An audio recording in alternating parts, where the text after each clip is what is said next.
In a garage, Charlie's repairing the plane that his wife Sarah gifted him on his birthday. Sarah interrupts him to tell him she's leaving soon for a business conference in London. She invites him to come with her again, but Charlie turns her down because he has lots of work.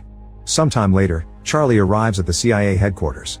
On his way to the decryption and analysis department, he goes through all the security scanners that he invented and finally gets to work. Suddenly he receives a message from Inquiline, a mysterious person he's been in contact with for years. As usual, they have valuable classified intel to sell him, although this time Inquiline warns him that these documents could put the CIA at risk. Charlie tries to guess their location and says Istanbul, but Inquiline brushes him off. Afterward he works on analyzing the material, but surprisingly not even a genius man like him can crack the code. After lunch break, Charlie goes back to his office and gets a call from Sarah, who informs him that she's already arrived in London. However, Charlie already knows because he's been tracking her. They don't talk much because he's desperate to go back to the mysterious documents. Since he still can't crack the code, he takes his computer to the restricted area, where a more advanced system helps him progress faster. It takes him a while, but he finally opens the information in the documents, which leaves him in shock. These are top-secret government files revealing that a drone strike disguised as a self-deletion bombing was authorized and covered up. There are clips from the news reporting 150 casualties, including French Special Forces and Danish Marines. This whole operation was organized by Chief Moore, who is also Charlie's boss. That night at home, Charlie tries calling Sarah but she doesn't answer, so he leaves a voicemail. The next day Charlie arrives at the office and is surprised to find Moore waiting for him. Moore takes Charlie to the office of O'Brien, who became director very recently. She explains that there's been a terrorist attack at a hotel in London and Sarah was one of the victims. Charlie refuses to believe it and wants to call Sarah, so Moore turns on the TV to show him the news. The reporter describes how 4 terrorists bursted into the hotel, took 4 hostages and killed 2 of them. Next, Moore plays the hotel's security footage, which shows all the chaos during the incident and confirms that Sarah was one of the victims. When Charlie goes home, he finds dozens of reporters waiting for an interview and the police trying to keep them back. A friend helps Charlie enter the house without being bothered. The next day Charlie confronts Moore and Supervisor Caleb because he's very suspicious of what happened. He can't believe the terrorists could have slipped past the thousands of security cameras in London, not to mention they drove into traffic. Moore promises they're investigating but Caleb sends him home. The following day Charlie goes to the airport to pick up Sarah's body and her belongings. At home, he looks inside the suitcase and finds a gift Sarah had bought for him, which makes him have a breakdown. Tired of being at home, Charlie goes back to work and uses the restricted computer to hack into the security cameras at the hotel and the nearby streets. He puts together a timeline of the events and shows it to his superiors. The 4 terrorists stole a vehicle in the East End, then entered the hotel through the service where they professionally scrubbed out all prints and DNA. Apparently they had a meeting with Impact Investments from Indonesia, but something went wrong and an argument started in the corridor. One of the firm's security men got angry, so a terrorist opened fire, killing one of the guards and leaving the other one in critical condition. Hotel security was immediately alerted and they called the police. Desperate to leave the building without getting caught, the terrorists entered the conference room and captured some hostages. Sarah was taken because she tried to help some of the attendants to escape. Charlie's run voice and facial analysis, so he's managed to get the identities of the 4 terrorists. They're Mishka from Moscow, a former South African Special Forces operative called Lawrence, mercenary Horst, and former intelligence officer Gretchen. Noticing Caleb's and Moore's lack of reaction, Charlie realizes they already knew all this. They tell Charlie they're already working on it and send him to see a therapist. The next day Charlie hides a chip in his ID badge and passes through security without the scanners detecting it. In his office, he prints all the classified files and uses a skimmer on the printer to make a digital copy. That night Charlie goes to a bar and keeps staring at a jukebox. The following morning Charlie confronts his superiors again using the printed files. He lists all of Moore's dirty missions, like bombing a Syrian hospital and striking an Allied base in Yemen, which killed thousands of civilians. He threatens to take everything to the director and reveals that he's triggered a dead man switch. If he doesn't enter a code every 5 hours, the evidence will be sent to the most important news outlets. In exchange for his silence, Charlie asks for full CIA training, fake passports, cash, a gun, and intel on Sarah's killers. After the meeting, Charlie returns to his car and throws up because of the stress. In the office, Moore says that the dead man switch is a bluff, but Caleb points out they can't risk it. They'll search for the trigger if it's indeed a bluff, then they can arrange a deadly accident during training. Sometime later Caleb and his team try to understand how Charlie copied the confidential files. They discuss the possibility of a skimmer, which wouldn't work on their secured computers but could be used on a printer. Charlie could have sent the files to the printer and used a magnetic strip to copy the data. Searching security footage they confirm that Charlie bought a magnetic strip at a store, but they still can't tell how he took it in and out of the building. The team also searches Charlie's house and eventually discovers he went to a certain bar twice. They go to the bar to search it and find an ABBA CD under the jukebox.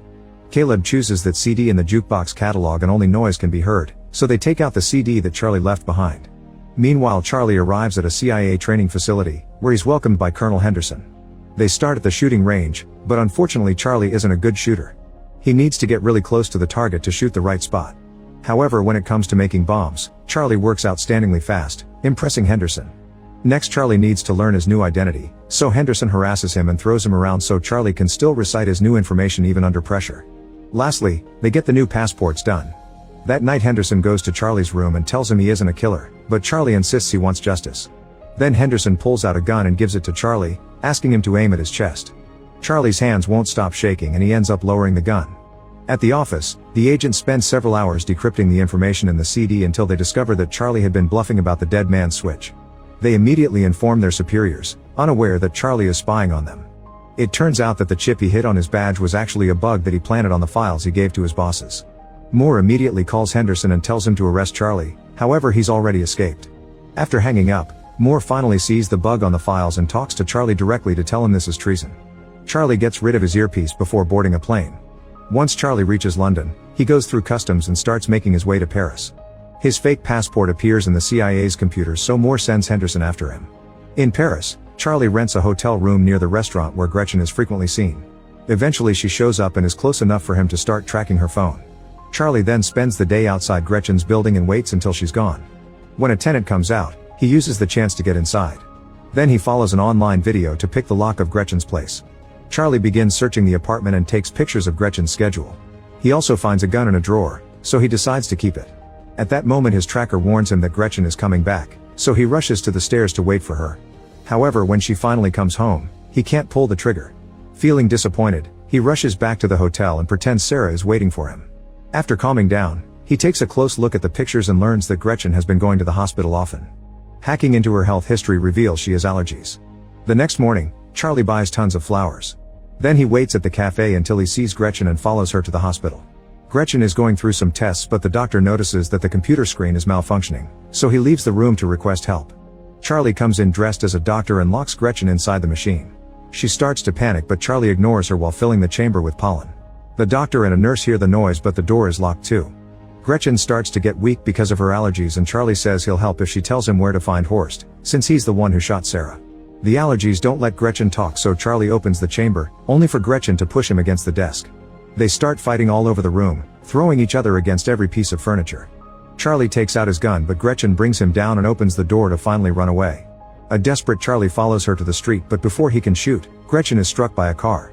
Horrified by the body, Charlie forces himself to come closer to grab her phone.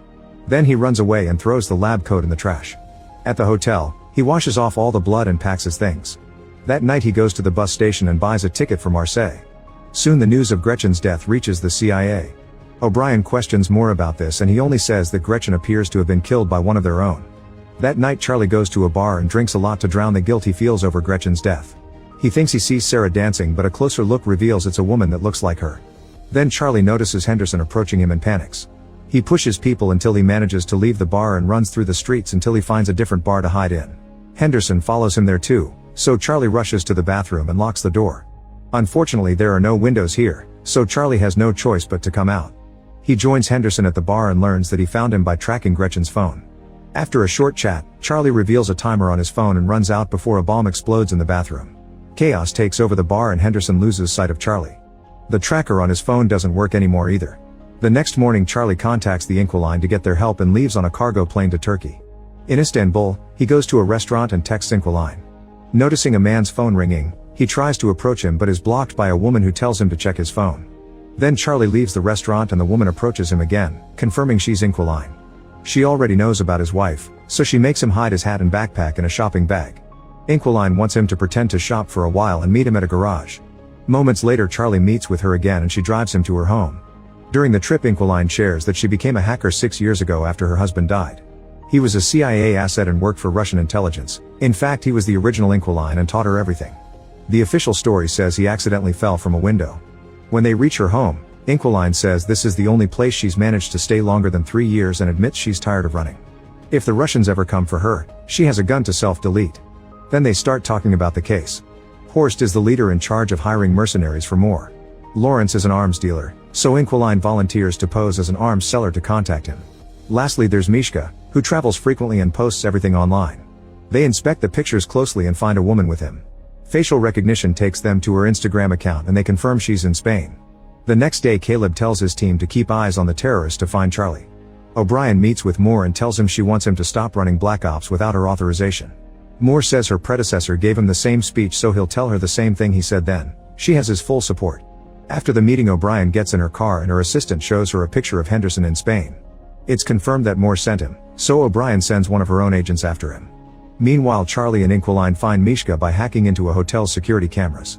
Charlie then travels to Madrid and stays at the same hotel. He learns that Mishka likes swimming in the pool that connects two buildings by their roofs. At the same time, Henderson tracks Charlie down in the area. The next day, Charlie starts building a device that will help him get Mishka and hides it inside the hotel. Afterward, he follows Mishka to the bar, unaware of Henderson in the lobby. Charlie sees a suspicious man at the bar and realizes he's seen him before, which means he's being followed. He tells Inquiline through his earpiece, so she searches his face and confirms he's a CIA agent. She also sees Henderson on the camera and tells Charlie to abort, but he wants to stick to the plan. When Mishka goes to the pool, Charlie confronts him to ask where to find Horst. If he doesn't talk, the pool will be destroyed. Mishka doesn't believe him and starts swimming away, so Charlie presses a button and the glass starts to crack. A desperate Mishka starts swimming faster, but it's too late. The glass breaks and he falls to his death while the water floods the street. Then Inquiline warns Charlie that Henderson and the other agent are coming closer and gives him directions to escape. A chase ensues and Henderson almost catches him, but at that moment the other agent also attacks. The man tackles Henderson and they start fighting in the laundry room. Charlie watches how they keep throwing each other all over the room and Henderson puts the man's head inside a washing machine.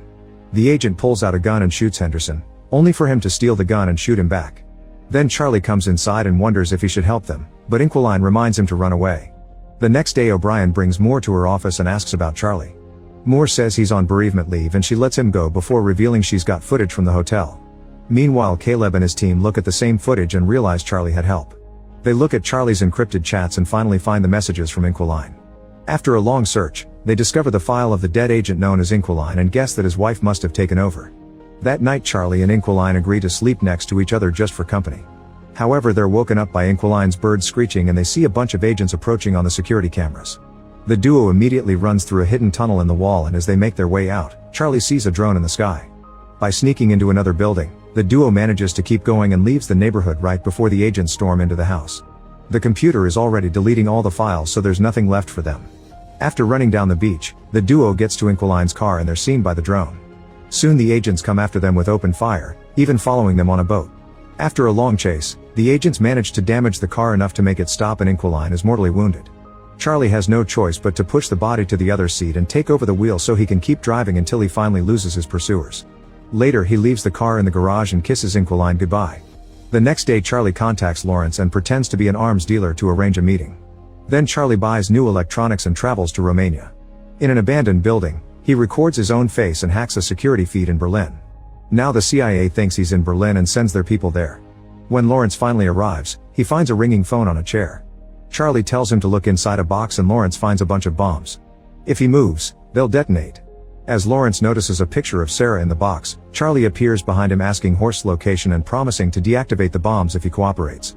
Lawrence explains that Horst operates in Russian waters and typically receives deliveries at a Baltic seaport. Charlie then asks how to contact Horst, so Lawrence says he only gets messages through secret codes from his men. All the numbers and names are on his phone, which he tosses on the ground. After grabbing the phone, Charlie leaves and hears the bombs killing Lawrence in the other room. Soon the CIA gets the news of Lawrence's death in Romania and they realize they've been looking at fake footage. Later in a Russian hotel, Charlie imagines Sarah with him and opens the gift. It's a puzzle that he solves quickly and has a sweet message from his wife inside.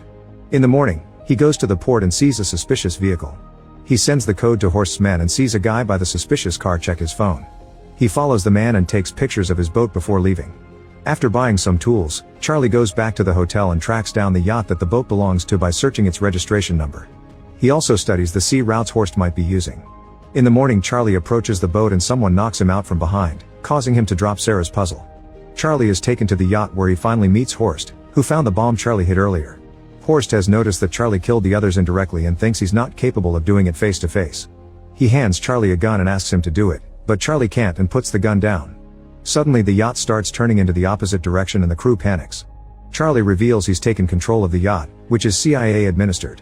Since he worked on the protocols that protect this yacht, It was easy for him to hack into it and send it to Finland. Soon the yacht is surrounded by the Finnish Navy and Interpol, who immediately arrest Horst and his men. Sometime later O'Brien gives a press conference to announce they've arrested all the dirty agents that have been using the CIA's resources for illegal activities. Charlie is approached by Henderson, who tells him he's proud of what he's done. After visiting Sarah's grave, Charlie goes home and finally takes the plane for a ride.